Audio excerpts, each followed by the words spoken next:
Assalamualaikum warahmatullahi wabarakatuh. Perkenalkan, nama saya Muhammad Ali Rawi Hasibuan. Saya jurusan Pendidikan Guru Madrasah Ibtidaiyah, Fakultas Tarbiyah dan Ilmu Keguruan, Institut Agama Islam Negeri Padang Sidempuan. Adapun saat ini kita akan membahas materi kita yang berjudul apakah untuk mengetahui seseorang kita harus menjadi seseorang tersebut, atau sebaliknya kita harus menjadikan seseorang seperti kita. Nanti kita akan membahasnya lebih mendalam dan agar kita dapat memahami makna tersebut.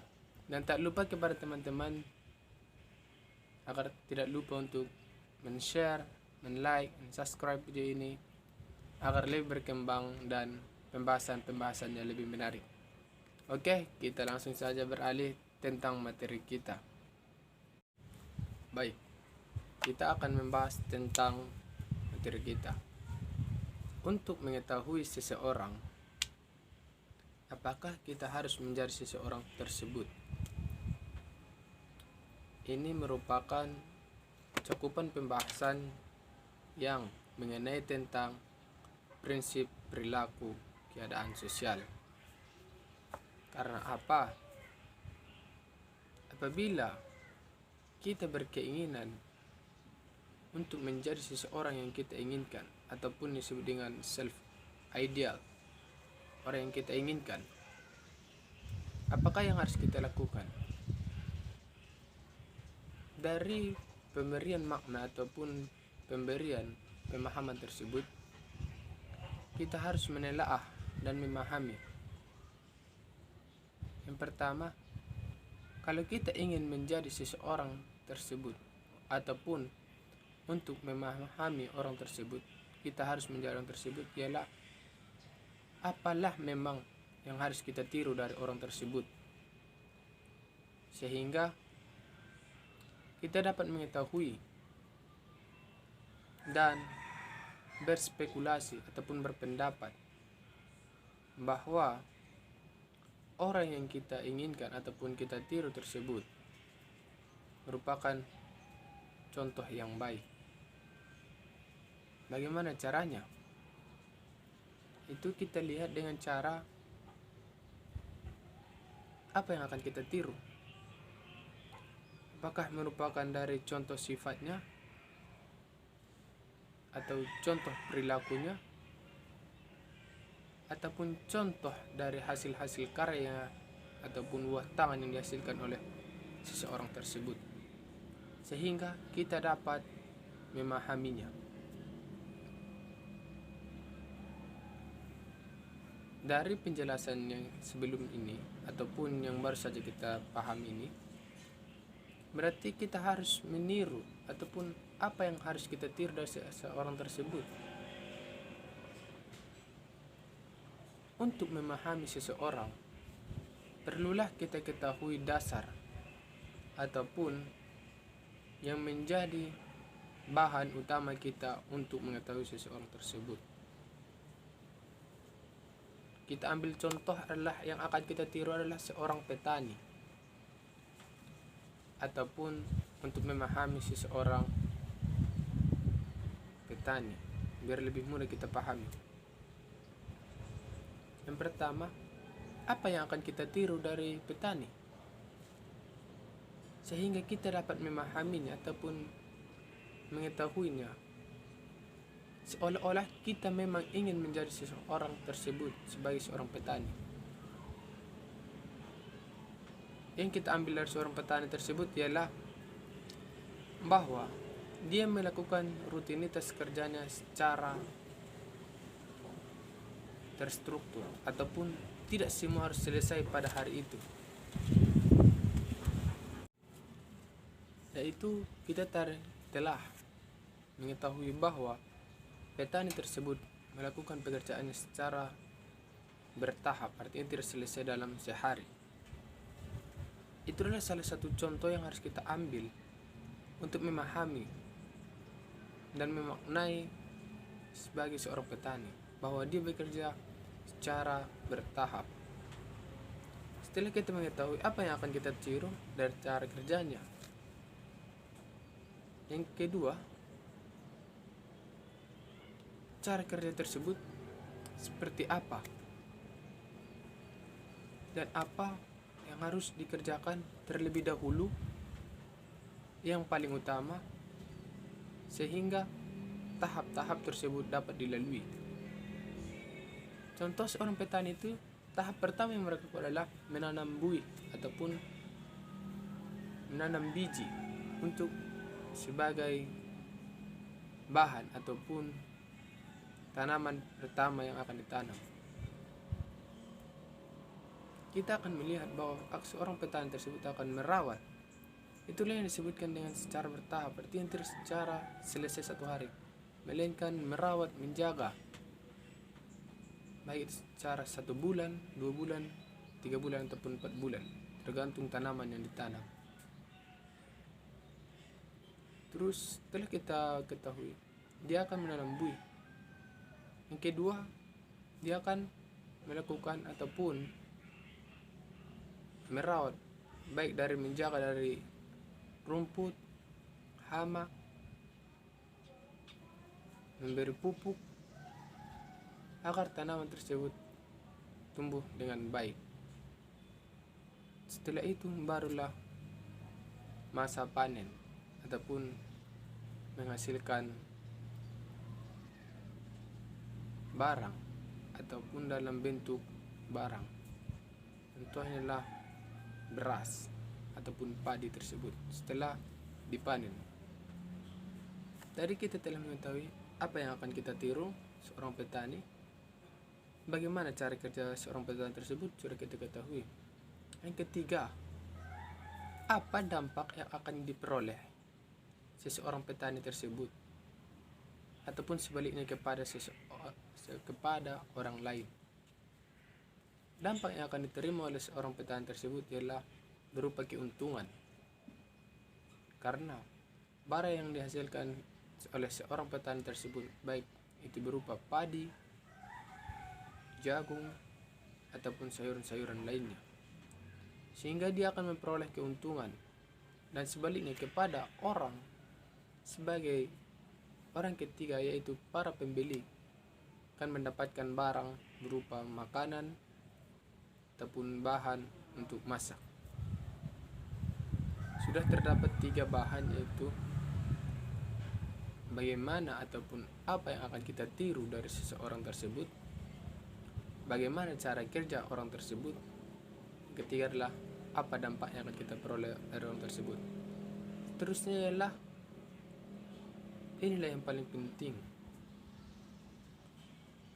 cara pengaplikasian sebenarnya. Meskipun kita telah mengetahui teori-teori praktik, namun tidak disertai dengan praktik, kita mengetahui bahwa yang dilakukan adalah menanam. Namun kalau hanya sebatas teori, menanam artinya membuat buih itu menjadi tumbuh. Praktiknya bagaimana? Inilah inti dari untuk mengetahui seseorang tersebut. Dia melakukan prakteknya seperti apa? Apakah dapat menghasilkan keuntungan atau sebaliknya?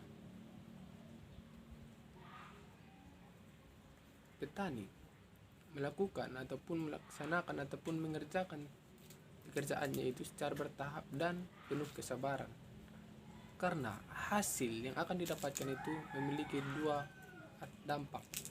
Pertama adalah dampak positif, bisa berupa keuntungan, ataupun dampak negatifnya berupa kerugian, karena disebabkan oleh beberapa faktor, mungkin karena cuaca, alam, ataupun hama. Jadi, dari setelah kita mengetahui akan seseorang petani tersebut, kita akan membahas kembali.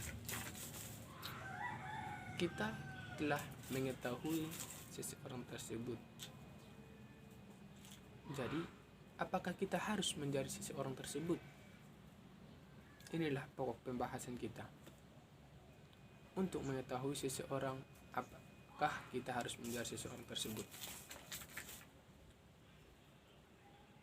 Saya berpendapat dari buku yang telah beberapa kita baca, solusi terbaik yang dapat kita ambil ialah kita memahaminya dan memaknainya. Karena apa? Karena mungkin di sebagian tempat kita dapat melaksanakannya ataupun bergerak dalam bidang tersebut, namun tidak semua keadaan kita harus bisa. Itulah yang disebutkan dengan kita memahaminya dan memaknainya. Seperti apa tadi contoh, kita telah mengetahui bagaimana cara kerja seorang petani, bagaimana dampak seorang petani bagi orang lain. Kita telah mengetahuinya, kita telah memahaminya dan memaknainya, dan itu adalah suatu bahan untuk kita menjadi bahan acuan ataupun bahan referensi kita. Apakah kita untuk akan menjadi seseorang tersebut, contoh sebagai seorang petani, itu menjadi bahan. Masih banyak contoh yang akan kita ambil nanti. Misalnya adalah seorang guru. Bagaimana sistem pendidikan harus dipelajari, bagaimana cara menjadi guru yang baik, bagaimana menjaga hubungan antara murid dengan guru biar baik. Sehingga dari beberapa paduan-paduan ataupun perpaduan yang kita bahas, mengetahui seseorang tersebut,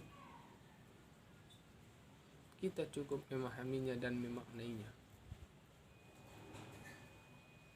Karena kita diberikan kelebihan dan kekurangan, sehingga orang lain merupakan pelengkap dari kekurangan kita dan kelebihan kita sebagai pelengkap kekurangan orang lain. Di sebagian bidang mungkin kita bisa mampu untuk bersaing dalam keadaan ataupun permasalahan tersebut, namun tidak semua keadaan kita dapat memahami tersebut. Jadi jawaban akan untuk mengetahui seseorang, apakah kita harus menjadi seseorang tersebut? Jawabannya adalah tidak. Namun kita harus memahaminya dan memaknainya sebagai suatu wawasan ataupun pemahaman kita akan seseorang ataupun kebiasaan ataupun profesi tersebut. Sehingga yang akan kita hasilkan adalah suatu pemahaman intelektual ataupun gagasan-gagasan yang akan kita terima memiliki ketergantungan ataupun memiliki citra dampak positif bagi kita. Setidaknya kita dapat menjaga ataupun membantu orang-orang tersebut meskipun kita tidak terjun dalam bidang tersebut, namun kita ikut serta dalam mengatasi permasalahan tersebut. Bagaimana? Seperti yang dijelaskan tadi, kita telah memahami dan memaknainya meskipun kita tidak harus menjadi seseorang tersebut, namun kita memiliki wawasan ataupun pemahaman tentang yang dibahas. Ini tentang berkaitan apakah kita untuk mengetahui seseorang kita harus menjadi seseorang. Dan sekarang malah kebalikannya, yaitu pembahasan kita tentang mengenai apakah seseorang harus menjadi seperti kita, atau lebih spesifiknya, untuk seseorang tersebut orang lain harus seperti dia. Kita akan bahas lebih mendalam nanti. Oke, kita akan masuk tentang pembahasannya. Yang kita bahas adalah apakah orang lain harus seperti kita. Ini adalah pertanyaan besarnya. Apakah untuk orang lain harus seperti kita? Ini dari argumen ataupun diksi yang disampaikan ini kita mencari makna. Untuk apa menjadi seseorang tersebut? Contoh, kalau memang orang lain ingin meniru kita, apalah yang memang pantas orang tiru dari kita sehingga mereka layak ataupun mereka mau untuk meniru kita? Kita akan membahasnya, yaitu yang pertama, apalah memang yang harus orang tiru dari kita? Berdasarkan yang sering kita pelajari ataupun kita pahami, bahwa biasanya seseorang itu mendambakan ataupun self idealnya, orang yang dia inginkan seperti yang diharapkannya itu pasti memiliki kelebihan, sehingga ia berkeinginan untuk mencari seperti seseorang tersebut. Jadi kalau kita, apalah yang harus orang tiru dari kita sehingga kita menjadi self image ataupun gambaran diri yang mereka harapkan? Yang pertama, rasa percaya diri. Kalau kita memiliki rasa percaya diri ataupun kita konsisten bahwa kita memang yakin dan mampu sehingga tumbuh rasa percaya diri dalam diri kita, itu merupakan suatu kelebihan sehingga orang lain akan berpendapat bahwa kita adalah memiliki rasa percaya diri, berarti memang dia benar akan yang akan disampaikannya. Ini hanyalah logika sederhananya akan sebuah permasalahan. Apabila kita percaya diri menyampaikan suatu hal karena kita memang tahu keadaan ataupun tentang hal tersebut, maka orang lain yang melihat akan berpendapat bahwa oh, berarti dia memang pantas untuk ditiru karena dia memiliki ataupun mempunyai rasa percaya diri yang bagus. Saya yakin bahwa dia itu memang benar sehingga dia pantas. Saya ingin menjadi seperti dia. Ini adalah logika-logika sederhana yang harus kita pahami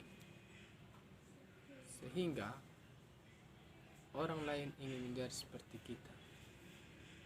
Dan yang kedua ialah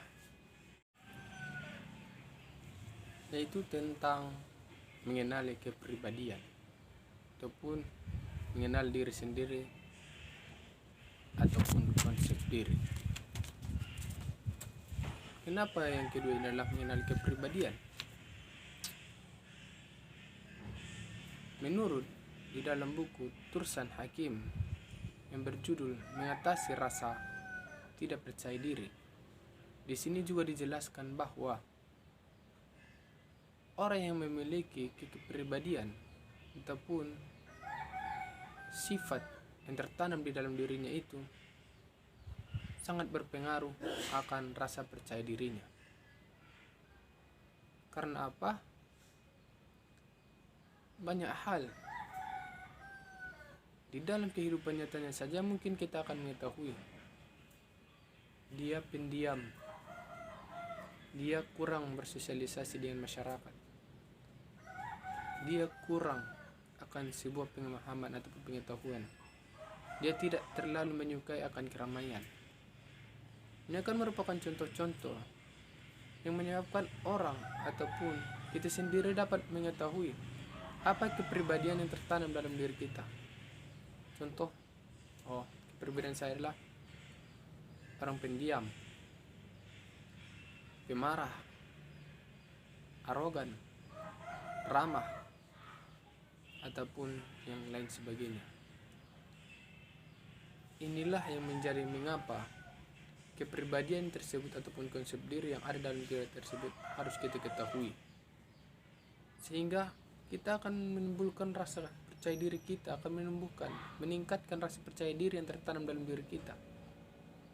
Sebenarnya kita semua memiliki rasa percaya diri, namun karena disebabkan oleh kepribadian kita, hanya dalam beberapa hal ataupun hanya beberapa orang yang meyakini bahwa kita dapat mampu ataupun hanya bisa. Contoh kita apabila di depan teman kita memang pandai, paham akan suatu hal tersebut, dan kepribadian kita memang mahir dalam hal tersebut. Namun di dalam halayak ramai ataupun di dalam forum besar, maka akan terjadi suatu permasalahan, yaitu terjadinya rasa ataupun tumbuh rasa was-was. Karena apa? Tumbuh dalam kepribadiannya yang berjudul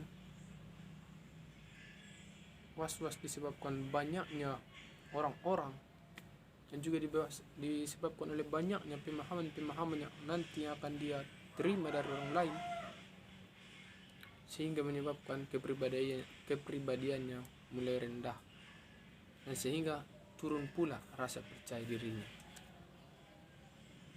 Ini akan berdampak berpengaruh terus menerus, bahkan dapat menyebabkannya akan terpuruk. Karena dalam kepribadian tersebutlah orang lain akan ataupun ingin menjadi seperti kita, sehingga kita berkeinginan agar orang lain meniru kita, karena kita patut dijadikan sebagai contoh ataupun self ideal mereka. Kepribadian telah kita ketahui dapat menumbuhkan rasa percaya diri yang tertanam dalam diri kita. Yaitu selanjutnya apa yang harus kita ketahui kembali setelah kita mengetahui kepribadian kita sehingga menimbulkan rasa percaya diri kita? Yang selanjutnya adalah komunikasi sosial kita. Tidaklah mungkin seseorang yang pendiam menjadi panutan orang banyak. Karena apa? Dia pendiam. Dia hanya bertahan ataupun berkurung di kamar. Saya ingin seperti dia. Ini adalah contoh gambaran buruk yang kita berikan kepada orang lain, yang menyebabkan orang lain meniru keburukan ataupun perilaku yang kita lakukan. Justru malah sebaliknya, apabila kita memiliki komunikasi sosial ataupun interaksi sosial yang baik dengan masyarakat, orang akan memuji, orang akan membela, sehingga timbul self esteem ataupun harga diri di dalam masyarakat tersebut, sehingga orang melihat, abang itu baik, abang itu pandai dalam membahas suatu masalah dan pandai menyelesaikan masalah tanpa menjatuhkan satu kelompok. Itu akan menjadi suatu contoh bagi orang lain tersebut, sehingga dia memang pantas untuk dijadikan sebagai contoh untuk orang lain. Komunikasi sosial ini sangat berhubungan erat dengan bagaimana cara interaksi kita dengan orang lain, bagaimana cara berkomunikasi kita dengan orang lain, ataupun dengan hubungan kita baik dengan Tuhan kita dan juga dengan manusia ataupun alam semesta.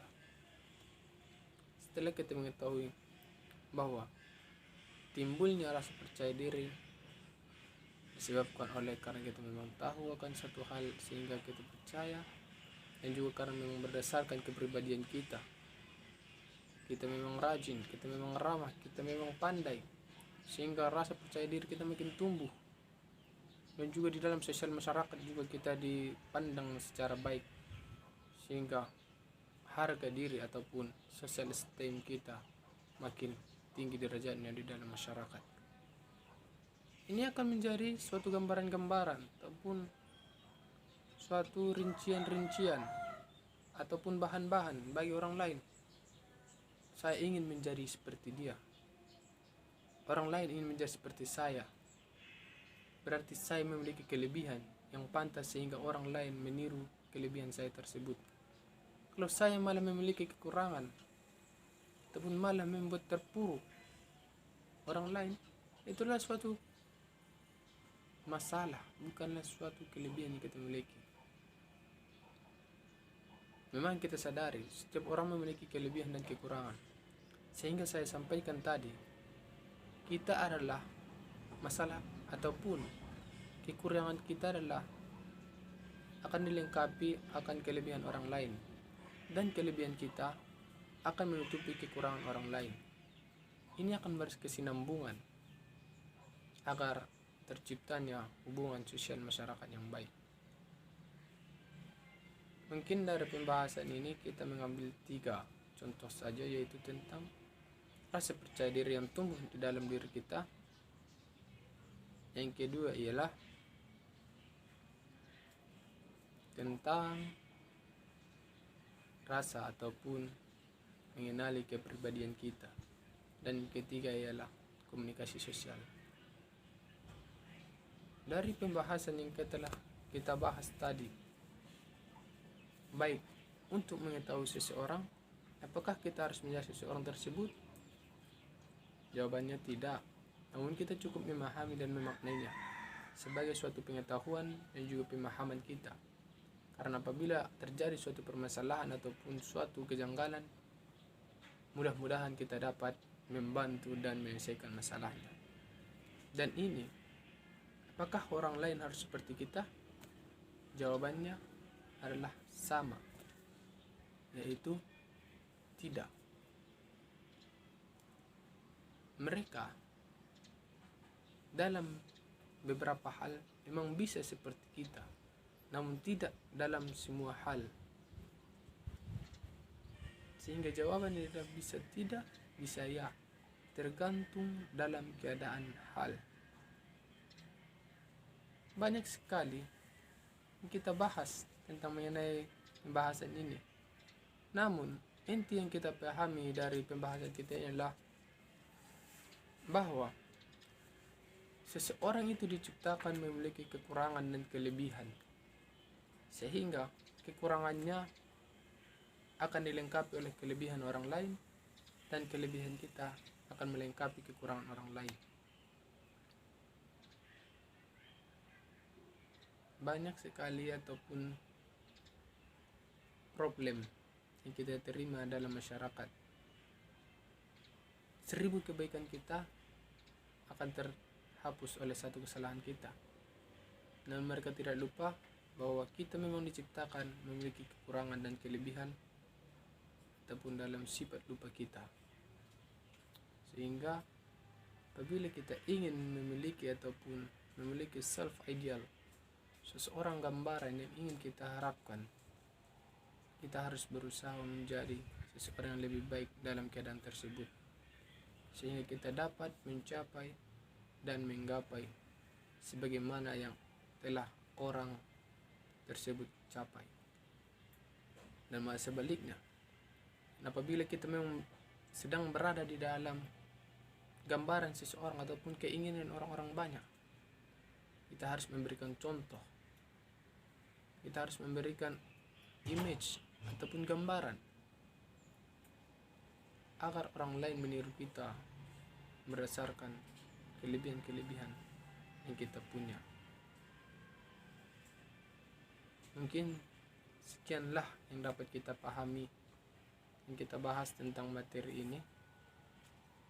Apabila banyak sekali pemahaman-pemahaman yang kurang berkenan dalam hati kita semua, saya mohon maaf secara pribadi, dan kepada Allah juga minta ampun, karena kita diciptakan berdasarkan pemahaman dan logika yang berbeda, namun setidaknya kita dapat berusaha untuk menambah wawasan kita. Saya Muhammad Ali Royasibuan, kurang dan janggalnya saya mohon maaf. Wabillahi taufiq wal hidayah. Assalamualaikum warahmatullahi wabarakatuh.